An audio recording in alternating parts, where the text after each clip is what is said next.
Are you questioning what metrics actually matter versus the ones that don't matter at all? Well, I've done something very special for you today to give you a decisive answer. I've put in the time, effort, and capital to have a data analyst clean up and analyze over 2 million in ad spend and over $7 million in revenue with over 115,000 purchases from one of my e-commerce Facebook ad accounts to tell us what metrics are early indicators that an ad will generate revenue and what metrics that actually don't have any relationship with future revenue. Here is what we are going to cover today. Part 1. 6 metrics Facebook recommends that you use which do not matter when it comes to profitable advertising. Part 2. Facebook metrics that actually do matter and can predict future revenue. Part 3. 2 secret mystery metrics that are far better at generating and predicting revenue than any other metrics Facebook provides. Part 4, setting up your Facebook dashboard for success. And part 5, a live example analysis of a Facebook ad account breakdown. Now, let's briefly walk through what metrics you should not use. Memorizing these is crucial to profitable advertising. Metric number 1. Starting with CPMs, or the cost per thousand impressions. This metric tells you the cost of your audience. And the correlation between a higher or lower return on ad spend with the CPM, or the cost of advertising, is 0.0. This means there is no connection whatsoever between CPMs and the return on ad spend. Whenever you hear someone say, my CPMs are too high or my CPMs are too low, I want you to slap them in the face, because there is no correlation with conversion value whatsoever. High CPMs, low CPMs, it does not matter. Next up, we have metric number 2, the click-through rate.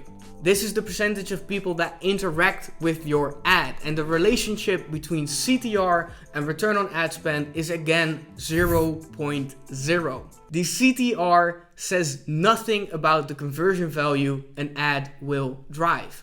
If you want to make more profits from your ads, then do not use this metric in your decision-making process when you decide whether to kill an ad or to scale an ad. Now, metric number 3, crowned as one of the worst metrics analyzed to predict future conversion value, we have the cost per click. A low or high cost per click has no correlation whatsoever with return on ad spend. You can ignore it entirely when optimizing for conversion value.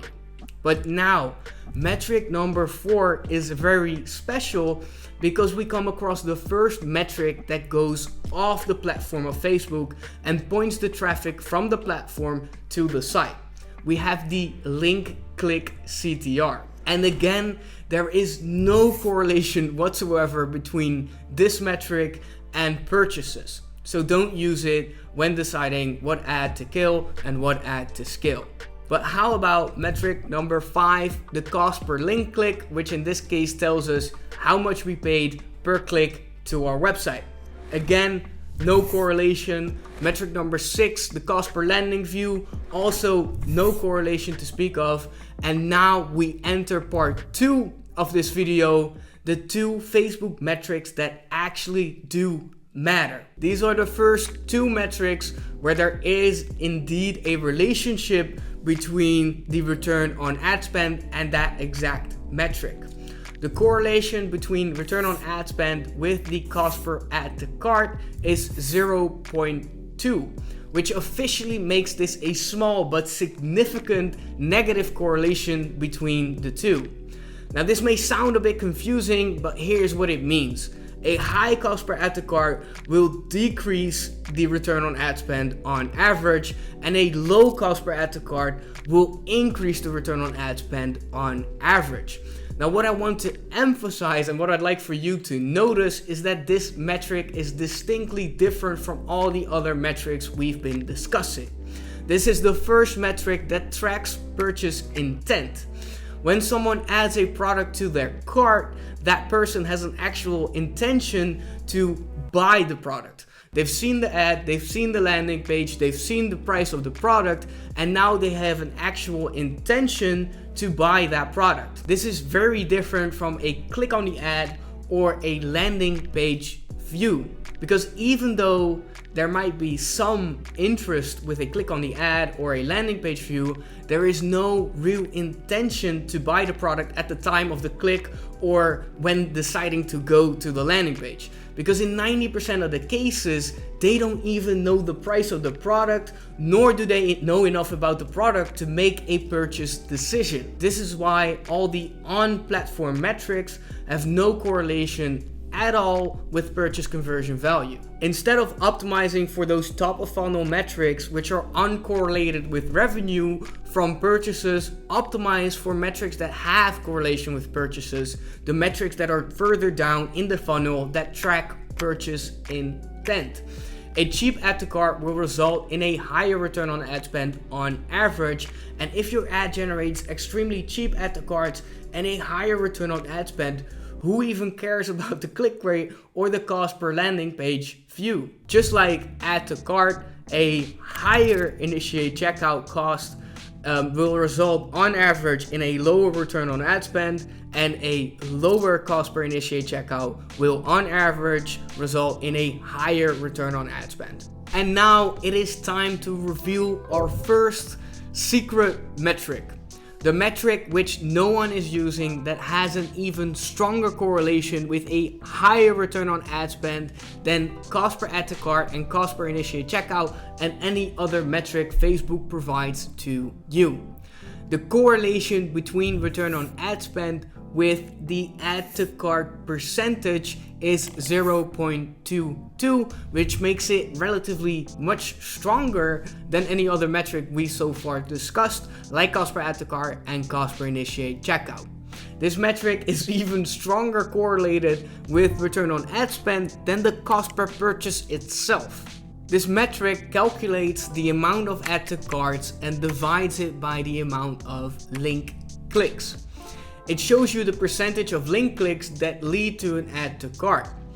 Unlike cost per add to cart or cost per purchase or cost per initiate checkout, this metric is not connected to the cost of the traffic, but rather is a measure of the quality of your traffic. If the percentage of add to carts is high, you'll have a higher return on ad spend on average. If it's low, you'll have a lower return on ad spend on average. This is very interesting because the correlation is actually stronger with that percentage than it is with the cost per add to cart.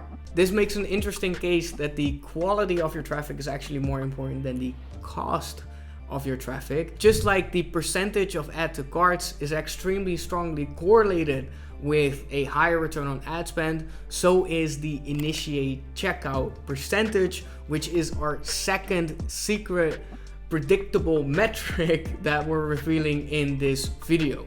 Now, let me show you how to set up these two secret metrics, these two predictable metrics, and how to set up your entire Facebook dashboard start to finish so you can measure the performance of your ads and make more profitable decisions on what ads to kill and what ads to scale. Make sure to watch it all the way through so you have the exact same setup. I've spent millions with this setup. It works really great, so you want to have the exact same setup. So we have impression, reach, 3-second video view, video average playtime. A long video will likely have a longer video average playtime, so keep that in mind.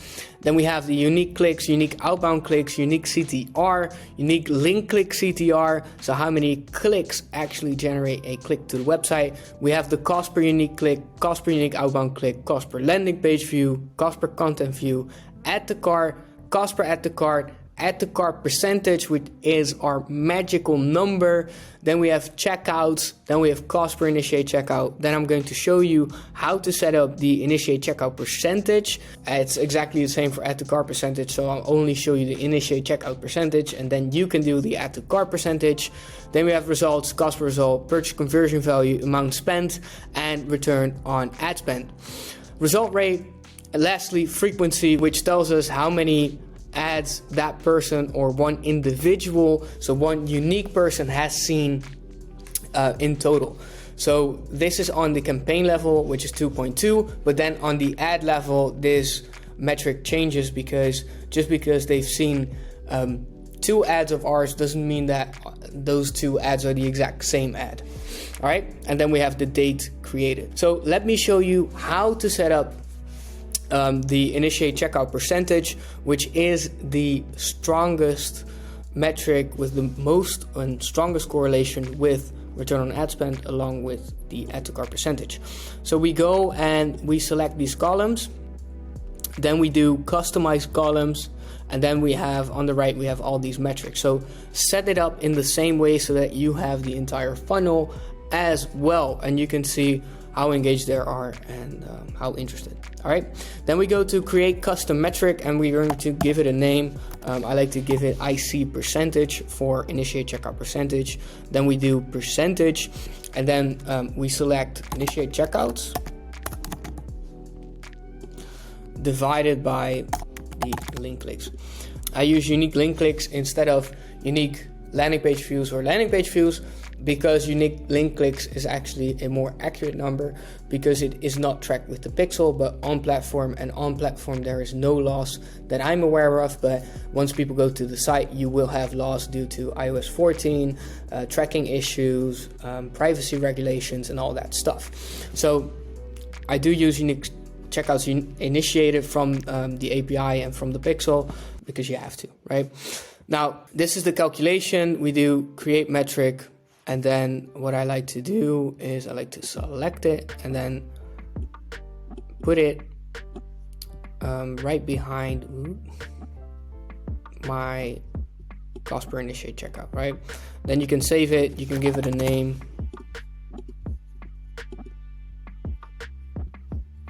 and then you refresh it, and then you'll actually see, well, in this case you won't. Let me just check. I have to select the route. All right, so now we have the initiate checkout. So we have the initiate checkout right now, 11%. All right, so now that we have set up our mystery metrics and we can determine what ads are most likely at scale to convert and have a higher return on ad spend, we can now actually compare ads and see whether this holds true. All right. So I have a couple of ad sets. These all have unique ads, and they all have individual cost per add to carts and cost per initiate checkouts. So let's look at our return on ad spend and whether the hypothesis or the conclusions of our campaign actually made sense. All right. So how do we analyze our ads? All right. So let's just say that we don't have any knowledge of purchases. We don't have any purchases yet. We don't know what is happening. So how do we analyze our ads, right? How do we know which ones are promising and which ones are not? And the way that we do this is by looking at our cost per add to cart, looking at our add to cart percentages, our cost per initiate checkouts, and our initiate checkout percentages, as these are the leading indicators or early predictors that an ad is going to be profitable on average. All right. So if we look at the cost per add to cart, then we can see that for these 2 ads, and these are the same product, so it's also an early indicator that this product will do well for us. And we can see that these have the lowest add to cart cost and the lowest initiate checkout cost. Well, this one actually does not have the lowest cost per initiate checkout cost, but it does have the lowest cost per add to cart cost. So you'll always notice that in the real world, things are not always perfect, all right? But these will do best, right? And I like to use the cost per add to cart and add to cart percentage because I have more data points, right? So there will always be less initiate checkouts than I have add to carts. So I'd rather look at add to carts personally because I have more data on that earlier in time. Well, let's look at these, right? Let's look. Do these have the highest return on ad spend? Well, one has 14, the other one has 8. They have a conversion value of 800 and 1500, which are in the top 3, right? And then this ad, which actually has 20 purchases, also has one of the cheapest cost per add to carts and one of the highest return on ad spend. So if we were to only have looked at the cost per add to carts, then we would have been spot on, right? Because it reflects our hypothesis perfectly, like without error.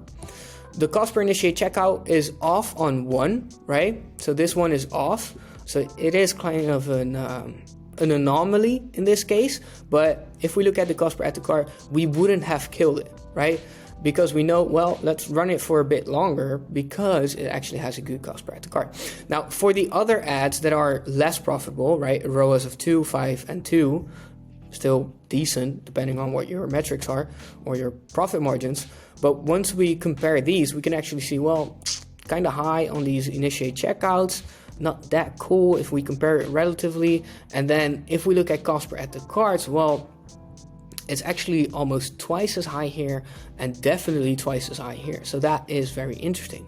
Now let's look at our cost per landing page views and our click rates to see whether it makes sense, right? If we look at the top performing one in terms of return on ad spend, this one actually has a lower CTR than the average and a lower link click CTR than the average. So it makes sense that this was not the best ad because we now know that there's no correlation. If there were correlation, then this one, for example, would have been our best ad, which it isn't, or this one, which is one of our worst ads, right? So that is all that I want to show you today in terms of the metrics. But let me just tell you one more really important thing. And that is to watch the video of the agency owner ad account breakdown, because I've taken over an ad account for a business where I look at the ad setup in Google and in Facebook in detail, and I show you exactly how to analyze the performance of an individual managing your ads or an individual that you are if you're managing your ads yourself. And it is extremely important to watch this video as it determines whether you will be unprofitable, profitable, eating away at your own margins, scaling the wrong ads, scaling the good ads, because there are many mistakes that agency made, and it was like a 4.5K agency monthly fee, right? So it's not just what you pay, it's actually what they do, and you need to watch that video in order to know how to review their performance. So go watch that video right here and subscribe to my channel right here if you want more valuable content like this. Thank you very much for watching, and I hope to see you in the next one. Cheers.